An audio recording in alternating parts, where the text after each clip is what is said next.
দেশে দীর্ঘদিন নির্বাচনহীন পরিস্থিতি বিরাজ করুক তা চায় না ইসলামী আন্দোলন বাংলাদেশ, বরং সুষ্ঠু, অবাধ ও সবার জন্য সমান সুযোগ নিশ্চিত করতে প্রয়োজনীয় ব্যবস্থা ও সংস্কার করে দ্রুত জাতীয় নির্বাচন আয়োজনের দাবি জানিয়েছেন সংগঠনটির আমির ও চরমোনাই পীর মুফতি সৈয়দ মোহাম্মদ রেজাউল করিম।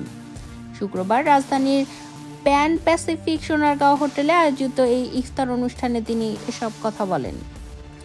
চরমোনাই পীর বলেন, আমরা বিশ্বের 90টিরও বেশি দেশে ব্যবহৃত সংখ্যানুপাতিক নির্বাচনী পদ্ধতি অনুসরণ করার দাবি জানিয়েছি। তিনি মনে করেন, এই পদ্ধতি চালু হলে রাজনীতিতে গুণগত পরিবর্তন আসবে এবং কার্যকর ও যথাযথ প্রতিনিধিত্বশীল পার্লামেন্ট গঠিত হবে। পাশাপাশি নির্বাচনে কালো টাকা ও পেশি শক্তির ব্যবহারও বন্ধ হবে বলে তিনি আশা প্রকাশ করেন। তিনি আরও বলেন, সংবিধান, নির্বাচন কমিশন, জনপ্রশাসন, পুলিশ, দুদক ও বিচার বিভাগের ব্যাপক সংস্কার প্রয়োজন।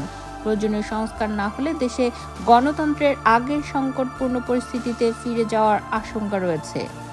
বিগত 2024 সালকে ইতিহাসের গৌরবময় অধ্যায় হিসেবে উল্লেখ করে চরমোনাই পীর বলেন, ইসলামী আন্দোলন বাংলাদেশ জুলাইয়ের শুরু থেকেই রাজনৈতিকভাবে সক্রিয় ছিল এবং দীর্ঘ স্বৈর শাসনের অবসান ঘটিয়ে গণঅভ্যুত্থানের মধ্য দিয়ে দেশ রাহুমুক্ত হয়েছে। তিনি বলেন, এখন সময় এসেছে একটি নতুন বাংলাদেশ গড়ার, যেখানে ন্যায় বিচার, সমান সুযোগ এবং প্রকৃত গণতন্ত্র প্রতিষ্ঠা হবে।